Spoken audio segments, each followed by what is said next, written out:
Hi everyone, I'm Petra, the Beach Education Officer for the City of Charles, Sturt and Port Adelaide Enfield. And here with me today we have Danny and the lovely Milo. Milo is just a 1-year-old Maltese cross who's very kindly agreed to help us with this next video that you might be interested in. So what we wanted to talk to you about today was the teaching the behaviour leave it. So leave it is a behaviour where it comes to mean to the dog, back away from what you're heading towards and come to me for a treat. We want always positive associations with the cue leave it so that your dog is very happy and very eager to perform every single time you ask them to do it.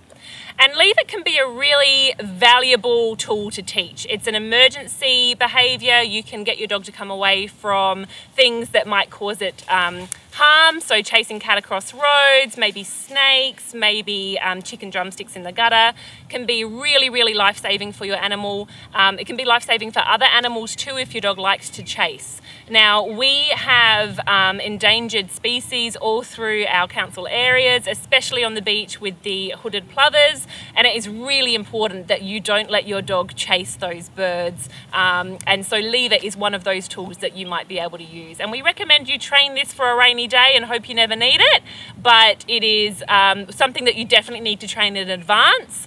The emergency is not the time to do this practice, right? So Milo has very kindly agreed to join us for this training session because he's never been taught leave it before, is that right? That's right. And so we wanted to show you these steps from scratch. This would be an excellent opportunity for leave it as Milo's now investigating the cameraman. So when we're talking about teaching leave it, it's really important that we build a positive association with that cue. So our very first step is to say our leave it cue and then pair it with a reward. I know that sounds counterproductive, but bear with me, I promise it's going to work. So we would say, now what cue would you like to use for Milo for leave it, Danny? A lot of people use leave it or leave Just or off. leave it. Leave it? Yeah. Fantastic. So with Milo, what we'll do is we're going to say the word leave it and then we're going to pair it up with a reward so that he builds that positive association with leave it means food from mum or dad. What we're going to do here is start introducing items for your dog to leave.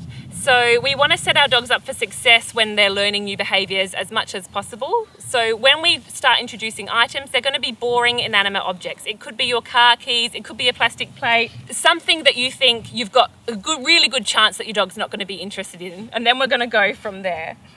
When you ask your dog to leave it, you're going to offer the item in one hand, and then you're going to reward with something of better value in the other hand. One of the tips for teaching new behaviours is that dogs learn in proportion to how highly they value the treat. So if leave it is a really important behaviour for you and your dog to learn, you want to pay with really good stuff, barbecue chicken, sausage. Sometimes you will be asking them to leave it in when they're off lead, in open spaces. You really want this behaviour to have a really solid reinforcement history. So you're going to ask the dog to leave an inanimate object, a very boring item in one hand. When they leave it, you're going to reinforce with the really high value food from the other hand. Now we're going to make it a bit harder. We're going to ask them to leave some boring food. So this might be your dog's breakfast and dinner. It could be some diced carrot. If you've got a Labrador, it might be bark chips. So we'll see how we go. But this is going to be much harder for your dog. So again, you want to reinforce with really high value treats in the other hand. And it's really important that you never reinforce with the food you've asked them to leave. So when you are on step 3, you're going to offer some boring food in a tightly closed fist.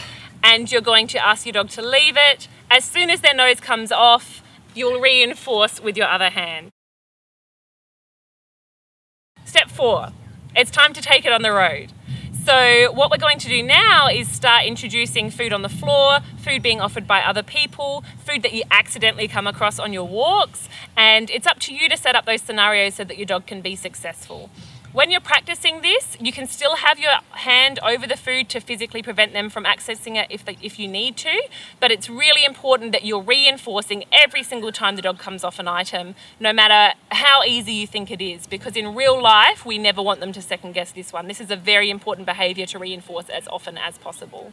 And we know through the research that if you want consistent, reliable responses to behaviour, you reinforce every single time they offer you the behaviour. And so leave it is one that, because because it's an emergency behaviour, it's never one that I'm going to take a chance on. I'll always reinforce a good leave it. Even if it's your socks, reinforce it, make it worth their while. So that's how to teach leave it in a nutshell. It's obviously quite a complex behaviour and it takes a lot of practice to teach. So even though it might look like that we've done this in a short period of time with Milo, Milo doesn't necessarily know what leave it means in every context. It's up to Danny now to take it out on the road. I hope that video was really helpful for teaching you how to teach your dogs to leave it on cue. Don't forget to have a look at all of the other videos in the series to learn more about body language, learn more about how to work with your dog and keep your dog and other people safe in our community. Thanks very much.